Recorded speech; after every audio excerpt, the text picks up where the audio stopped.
Good evening, ladies and gentlemen. I welcome you all to ICICI Bank and CNBC TV 18's India Business Summit, Leaders Speak. My name is Vidhi Godiawala, and I'm your host for the evening. This initiative is part of a series of high-powered city summits we've been hosting in major cities across India over the past few months.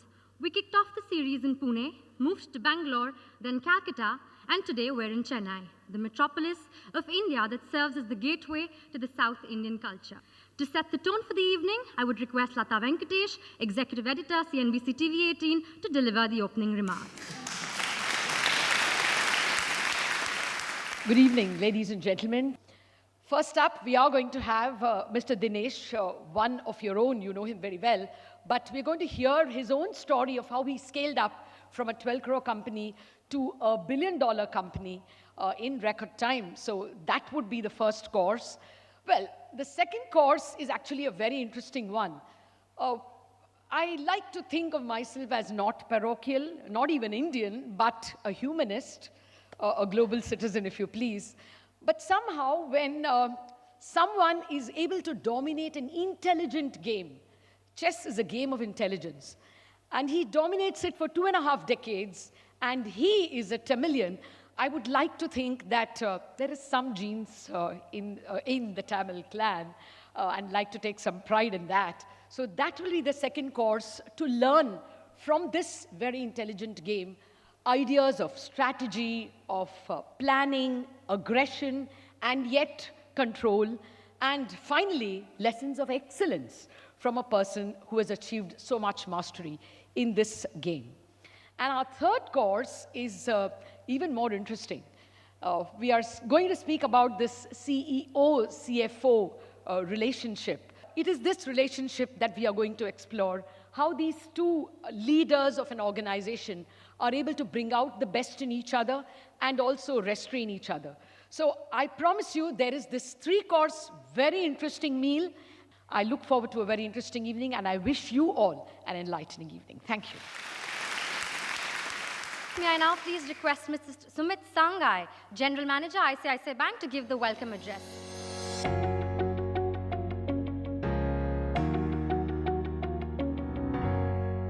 Ladies and gentlemen, on behalf of ICICI Bank, I would like to extend a very warm welcome to all of you. Since I come from the bank, I can just share a couple of examples where, this dynamic duo, the CEO and the CFO, determines where the organization grows. The depth of the relationship and the integration between the two decides the future course of the organization. I'll just share a couple of examples. The role of CFO is no longer limited to just raising finance. Like a recent example of the NBFC crisis, and because I'm in the city of Chennai, many of us can correlate with that. So while there was an NBFC crisis and CFOs got very activated because it had an impact on their liquidity, it had an impact on the interest cost, the role of CFO, the role of CEO became more critical in certain industries. For example, because the NBFC's disbursements slowed down, it had an impact on the automobile sales. And we have seen that a lot of CEOs got actively involved on the developments in the financial market because somewhere it was having an impact on their businesses. Similarly, I can see that a lot of companies here are listed companies, and these days the investors want also to meet the CFOs. And their expectation is, apart from the CEO, they expect that the CFOs should have a full understanding of the business, the depth of the business, and the strategy. So slowly what is happening in this dynamic world, the two roles are slowly getting intercorrelated, and it is becoming very, very important.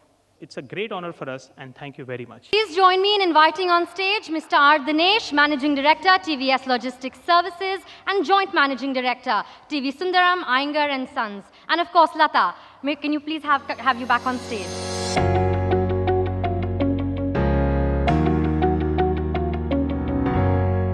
We understood logistics only after GST and how it perhaps makes logistics efficient. But here's someone who understood its power about 30 years ago. Mr. Dinesh, thank you very much for joining us here. How did you get this idea of logistics? I mean, it must not have been very fashionable in 1996. So why the choice, and what were the reasons that you scaled it up internationally? In 96, as you said, logistics was a very unknown word. One of my colleagues at the time, Ravichandran, who had gone to Tanzania and was working with Mitsubishi, came back and he said that maybe, as a group, we have so many activities which require warehousing and transportation. And why not we look at starting logistics as a backbone for that? So that's why we first looked at logistics. But as always, I think we never got any business from the group. So from 96 till almost 99, we were working with a couple of multinationals who are based in India. And in 99, actually Ford introduced what we call as a global logistics supply chain, but that was introduced in India, and then they actually brokered a joint venture.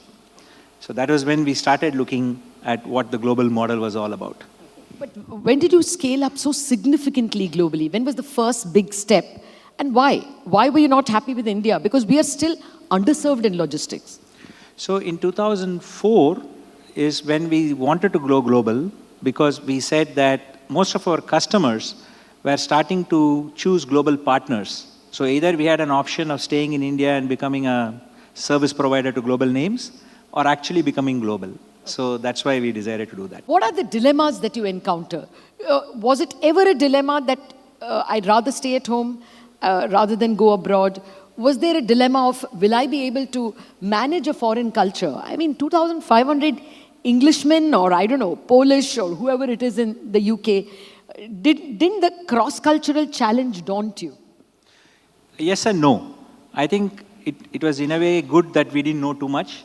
And whatever advice we took at that time was more about the technical capability rather than about the people management. But I think the principle we followed was we are not going to disturb existing management. And we are going to identify the right set of people, and we are aligned with them. So that principle, I think, really worked for us. Throughout till today, I think that's a principle we have followed. In this big, massive expansion from 12 crore to whatever, 7,200 crore, what were the biggest challenges? I think there were many challenges, but I think the first and foremost was making money, because it's very easy to, grow turnover, but we wanted to be profitable from day one. So I think the target we kept for ourselves was within less than 12 months we should be profitable. So that was the first big challenge. Second was managing cash, because that's why, the topic later with the CEO, CFO discussion, I think is something very exciting for me, because that was one of the core areas I was focusing on. Because we were making acquisitions and we had to manage the cash flow throughout. The last challenge was what you said earlier, managing different cultures. So I think there also quite a bit of learning, but I think the key factor in all of that was the fact that we were humble. We were willing to learn. I think that's what stood us in good stead. Now, do you have to dabble in technology? Because analytics is a very advanced field. So did you have to develop your own in-house technology there, or even over there acquisitions work for you? Actually, now I don't see ourselves as a logistics company at all. We see ourselves as a technology company. In fact, the last, I would say, 24 months, if you ask me where have we invested our time, money, and effort, it's all been on technology. It is on tracking, it is on visibility of the information, and last but not the least, what you said, analytics. Today, sitting in Chennai, I actually will know exactly what is the capacity utilized in every truck which moves, which is about 300,000 trucks which moves across the world. We will know online, we will know real time. And unless we get that right, and we have thresholds in different markets, different capacity utilization, unless we get that right, I can assure you we will never make money. So the logistics is no more about transporting goods or about warehousing or anything like that. It's all about getting your visibility of data, utilizing the data properly, and last but not the least, planning the supply chain itself to reframe when you are not really able to utilize it properly. Thank you very much, Mr. Dinesh. It was the most enlightening 1 hour I've heard. Thank you very much. Please put your hands together for Mr. Vishwanathan Anand.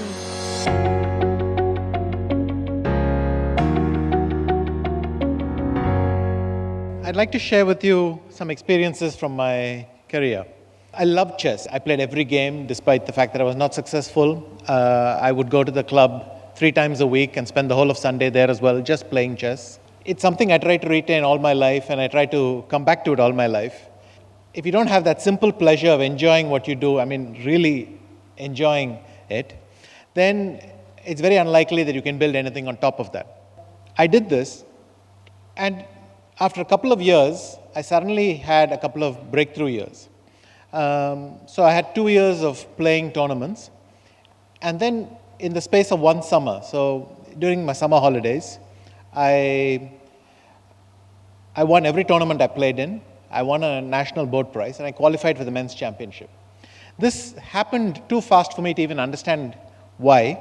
If I look back now, I think from all the years of practice, you don't know when your brain puts it together, but I was becoming stronger without realizing it, and then it somehow got some critical mass. My first target was to become India's first grandmaster. I mean, that was the big quest then. If you told anyone that you were a chess player, the first question would be, why don't we have any grandmasters, that title you have? Because it seems strange. It's very similar to what we say about Olympic medals or something. Why did we have no grandmasters? I chased that title for 2 years, during which I kept missing it by very little. I would miss it by half a point, or I'd miss it by a point, very narrow margins. But initially it seemed it was just going to be a piece of cake. I mean, I was so close, it was just a question of getting it right. But at the end of the first year, I began to have the feeling that this half point was different from the other half points, that this last barrier was something else. Anyway, I spoke to an arbiter who had, of course, in the course of his career, seen many, many people try to become grandmasters and succeed or fail. And he told me, you know, when it finally happens, you won't even realize it. That's usually how it goes. In a way, it's similar to what happened with me earlier when I had my breakthrough. I spent a lot of time just getting in the process of getting better, and then one day it all came together. The same thing happened with my grandmaster title. I became world junior champion, so the first Asian to do that. And then within a couple of months, I got both the remaining results to become a grandmaster. And I had a new goal, which is I thought I should try to get in the top 100 first, and then eventually go for the world title. I mean, if you'd asked me when I was 6 what my goal in chess was, I wasn't going to say grandmaster or anything. I always said world champion, because it just seemed obvious to me that that's what you should do. It again took me 3 attempts to become world champion. And because it happens in 3-year cycles, essentially I got my first break in 1990 when I qualified for the first cycle, and I finally became world champion in the year 2000. But now I feel that it's important to keep on learning, and one of the main things I try to do is use the computer, and then whenever it challenges one of my beliefs, to try and understand why. Because it's invariably more correct or accurate than I am. And so when it challenges a thing, you should not resist it on the grounds that I don't like this move. You should try to find a way to understand that. That I find very interesting, because it throws up new problems every day, and frankly, I find working on interesting new stuff in chess much easier than going over old notes or trying to memorize old stuff, because, the brain just gets tired. If you work on new stuff, then it's so much easier to remember. I mean, if I do something new today, I will remember it for the next month. But if I go over old notes and I have to remember some line in the middle of a needle in a haystack, it's much harder, because the brain keeps on switching off. So the brain has to be fascinated in this way, and that is how I play chess nowadays. Thank you very much. It's now time to invite our distinguished panel on stage.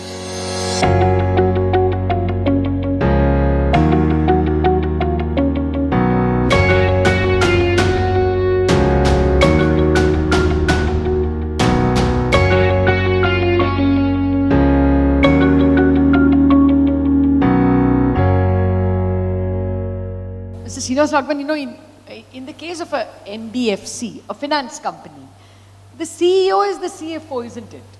Are there really 2 roles? In our business, I believe I have no exposure to manufacturing at all, but I would believe that the CEO of a manufacturing company, one of his top priorities would be raw material. Where's it coming from? Where do I source it? How's it priced? So on and so forth.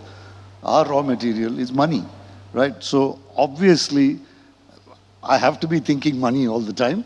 Where's it coming from? What's it costing? So on and so forth. And to that extent, I think every CEO of a lending business, whether it's a bank, NBFC, whatever, needs to be deeply plugged in to what the CFO is doing.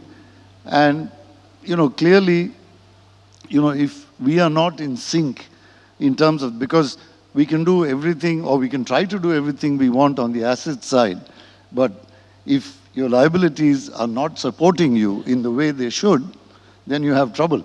Let me come to the next CEO, Mr. Rajiv Mittal of Viatech Wabag. What do you want from your CFO? I'm a very optimistic person, and very entrepreneurial person. So I like taking risks, and I like from my CFO to be always supportive for me and combine my optimism with the realism. And he has to show me the things which can go wrong and help me in managing those risks to ensure that we reach our destination where we wanted to reach, because as a company, we have been very aggressive, and we have grown very well in the past. We have taken the risks people have not imagined to do. And always, if you don't have a support who's all the time telling you to look at the dead ends and look at the blind spots, I think it's very difficult to ensure sustainability in your business. And I think there's always good that if somebody is cautioning you, so you go with a bit cautious approach, but still very aggressive approach. Then let me come to the CFO, Gopal. Is this a good definition that you are the seat belt of the organization? Is that how you see your role at all? Seat belt is good as long as the car is going fast. I mean, it's important that the car moves on and it drives very fast and is competitive. I think a CFO's role is not risk management, which is important. I'm not saying it should not be done, it should be done, but more to advise on how to ride a risk. Chandra Mohan, how do you see your role as CFO? Is it the naysayer in the organization? A CFO can add a lot of value to the business. CFO has to add value to the business. First, he has to understand the drivers of the business. And I think a CFO can really contribute and ensure the growth of the organization, in my opinion. Vishakha has been both CEO and CFO. The CFO and CEO's roles intermingle a lot more. What is the distinction then? I mean, do you all have more fights, the CFO and the CEO in a finance company? Or is it that you have no fights because you all are on the same page all the time? Now, do we fight? My personal view is that, of course, there is a vision that, there is only one captain to the ship, and we must give that to the CEO of the organization to set the vision. And I think the CFO's role is to actually be the conscience keeper, raise as many questions that you want, but at the end of it, ensure that whatever is the vision which has been discussed and agreed on is actually gone and implemented in the marketplace. So, Sriniraj, you have an aerial view. You look at a whole host of companies. What, according to you, should be the role of the CFO? There's one thing that we learn is now, when we invest in all these companies, they're all driven by the founders who are basically the CEOs. And after a while, then they raise some money from us, or maybe Series A, Series B, or whatever it is. And my early days of it, when we were only investing some 10, 20 crores, we said that, okay, now you need to have a CFO. They said, no, Mr. Raju, we don't want to have it. Costs us 50 lakhs to 1 crore. Half the money you gave it is going to go to the CFO itself. So they will try to push us back.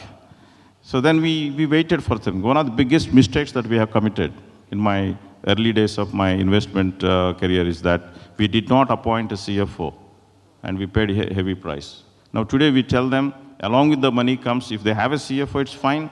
Otherwise, they'll also get a CFO along with the money.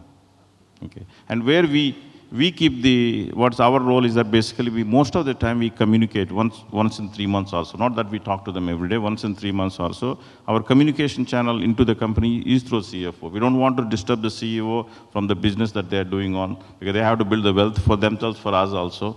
So the CFO is very critical for us, and there's a communication channel. Well, I think that's the last word. CFOs have gone on to almost replace CEOs in the sense, at a pinch, they will be able to do the CEO's job, but CEOs can't do without CFOs, and the law requires it. Thank you very much, gentlemen. What's been an extremely enlightening conversation. Mr. Bhargava is going to be giving us the vote of thanks. On behalf of ICICI Bank, I would like to thank each one of you for taking out time from a busy schedule and joining us here today evening. We've heard some of the best minds speak today, and I'm sure you all found it very interesting and encouraging.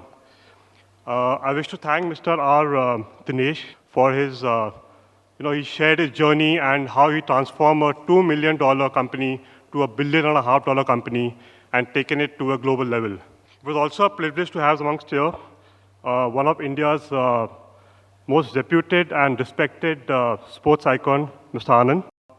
I would also like to thank the panelists who shared their perspective on how an effective CEO-CFO partnership can actually help the company grow in the challenging environment. I'd also like to thank Lata and the entire CNBC team and the teams of ICICI who's worked together and put up this great event.